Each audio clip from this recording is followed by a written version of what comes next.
Maggi ખાવી છે અને બેનભાઈ મેગી લઈ આવ્યા છે દુકાનેથી અને હવે મેગી બનાવશે અને મેગી ખાશે. ચાલો જોઈએ આપણે. વંશિકાબેન મેગી બનાવે છે.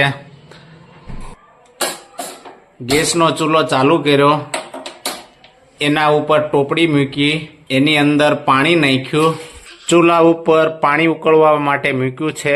પાણી ઉકળી જાય એટલે મેગી નાખશું. મેગી માટેનો મસાલો તૈયાર થાય છે. ટમેટું કાપ્યું, પછી ડુંગળી કાપે છે અને એમાં ડુંગળી નાખીશું. પાણી ઉકળી ગયું છે. હવે એની અંદર હવે મસાલો નાખીશું. હવે એની અંદર મેગી નાખીશું.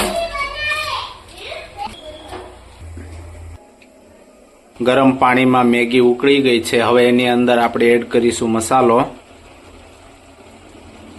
મસાલો નાખી દીધો છે. હવે એને ચમચી કરીને હલાવીશું એટલે બરોબર મસાલો મેગીમાં એડ થઈ જાય.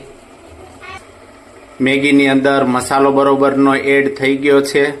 તો હવે આપણે એમને ગેસ બંધ કરી અને ચૂલેથી ઉતારી લેશું. મેગીને હવે તપેલીમાંથી બહાર કાઢી લીધી છે ડીશમાં. થોડી વાર આપણે એને ઠરવા દેશું અને પછી એમની મજા માણીશું. તો દોસ્તો, મેગી થઈ ગઈ છે તૈયાર અને દક્ષ ને વંશિકા મેગી ખાવા માટે તૈયાર છે.